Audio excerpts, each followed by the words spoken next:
یہ کہتے ہیں کہ بعض اوقات ہم آن لائن کوئی چیز پرچیز کر رہے ہوتے ہیں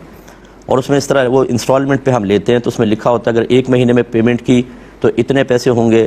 2 مہینے میں کریں گے تو تھوڑا سا اس پہ مارک اپ دینا ہوگا 3 مہینے میں پیمنٹ دیں گے تو اتنا اضافی دینا ہوگا۔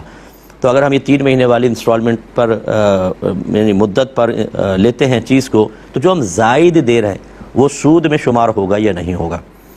دیکھیں نہیں ہوگا۔ یہ جو قسطوں کا کاروبار ہوتا ہے یہ شرعاً بالکل جائز ہے۔ جو یہ سمجھتے ہیں کہ شاید قسطوں میں دیتے ہوئے زائد جو پیسہ دیتے ہیں وہ سود میں شمار ہوتا ہے، یہ غلطی ہے اور فقہ سے ناواقفی کی بنا پر ایسا ہوتا ہے۔ قسطوں کے کاروبار میں قسطوں پر چیز لینے کی بنا پر تھوڑا بہت زیادہ دینا پڑتا ہے، یہ سود نہیں ہوتا، کیونکہ سود کی تعریف یہ ہے کہ سود اس زائد شے کا نام ہے جسے مالی معاملہ کرتے ہوئے شرط ٹھہرا لیا گیا ہو اور وہ کسی چیز کا بدلہ نہ ہو، کسی چیز کے عوض میں نہ ہو، وہ سود ہوتا ہے۔ جیسے خدا نہ خواستہ کوئی کسی کو کہے میں تمہیں 1 لاکھ روپے دیتا ہوں اور جب تم یہ قرضہ مجھے واپس کرو گے تو 1,10,000 روپے کرو گے۔ اب اس نے 1,10,000 کیے تو 1 لاکھ تو 1 لاکھ کا بدلہ تھا، یہ 10,000 کس چیز کا بدلہ ہے؟ یہ زائد ہے۔ اور مالی معاملہ کرتے ہوئے جب یہ قرض دے رہا تھا، دیکھیں اس کو شرط بھی ٹھہرایا تھا کہ 1 لاکھ دوں گا اور 1,10,000 واپس لوں گا، یہ ہے خالص سود۔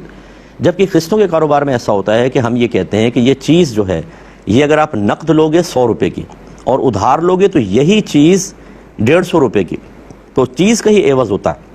یہ جو 50 میں اضافی بتا رہا ہوں مدت کی وجہ سے، وہ کسی عوض سے خالی نہیں ہے، بدلے سے خالی نہیں ہے، وہ بھی اسی چیز کا، لیکن میں تھوڑا زیادہ اس لیے پیسے لے رہا ہوں کیونکہ مجھے ایک طویل وقت تک انتظار کرنا ہوگا، وہ آہستہ دے گا، انسٹالمنٹ پر دے گا، میرا پیسہ پھنس کے رہے گا، فوراً مجھے کیش نہیں ملے گا، اس وجہ سے ہم تھوڑا سا اس میں اضافہ کرتے ہیں۔ لیکن وہ جتنا بھی اضافہ ہوتا ہے وہ شے کی قیمت ہی ہوتی ہے، شے کے بدلے میں ہی ہوتا ہے، لہٰذا اس میں سود کا کوئی تصور نہیں ہے۔ اس میں یاد رکھیں کہ اگر ایک سودے کے اندر 2 سودے کیے جاتے ہیں، یعنی نقد جو ہے وہ ریٹ علیحدہ بتایا جاتا ہے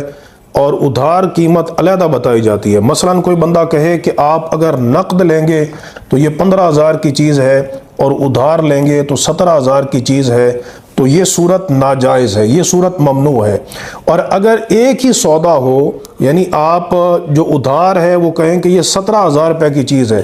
اس کی قیمت کا بھی تعین کر دیں، مدت کا بھی تعین ہو جائے اور اس کے اوپر کوئی جرمانہ بھی نہ ہو تو پھر یہ صورت جائز بنے گی۔ لیکن اگر ایک صفقہ میں، ایک عقد میں 2 عقد کیے جائیں تو یہ صورت ناجائز ہے۔ چنانچہ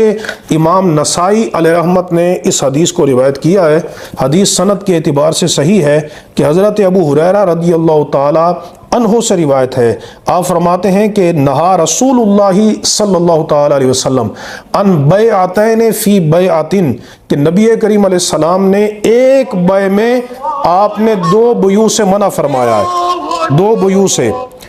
تو وہ 2 بیوع کیا ہیں جن سے منع فرمایا؟ امام نسائی علیہ رحمت نے جو باب کو عنوان قائم کیا ہے وہ کہتے ہیں باب بیعتین فی بیعتن وہو ان یقول ابیعک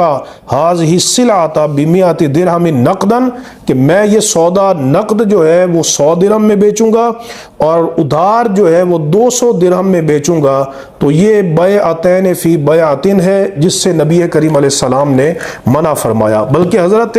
عبداللہ بن مسعود رضی اللہ تعالیٰ عنہ نے اس کو سود قرار دیا۔ یہ میرے ہاتھ میں کتاب السنہ ہے، امام ابو عبداللہ محمد بن نصر المروزی کی، انہوں نے حضرت عبداللہ بن مسعود رضی اللہ تعالیٰ عنہ کا یہ قول نقل فرمایا۔ آپ فرماتے ہیں کہ صفقتان فی صفقۃ ربن، کہ ایک سودے میں 2 سودے جو ہیں، ایک بیع میں 2 بیوع جو ہیں، یہ سود ہے۔ اور اس کی صورت یہ ہے کہ ان یقول الرجل، کہ مرد یہ کہے ان کانا بنقد فبکذا وکذا، کہ اگر نقد سودا ہوگا تو وہ اتنے کی ہے، اور وَإِن كَانَ إِلَىٰ أَجَلٍ فَبِكَذَا وَكَذَا، اور اگر ادھار سودا ہوگا تو وہ اتنے اور اتنے کی ہے۔ تو اگر ایک ہی عقد میں وہ 2 ریٹ بتائے تو یہ صورت جائز نہیں ہے، اور اگر ایک ہی عقد میں وہ ایک ہی ریٹ بتائے، مثلا ادھار والا ریٹ بتائے،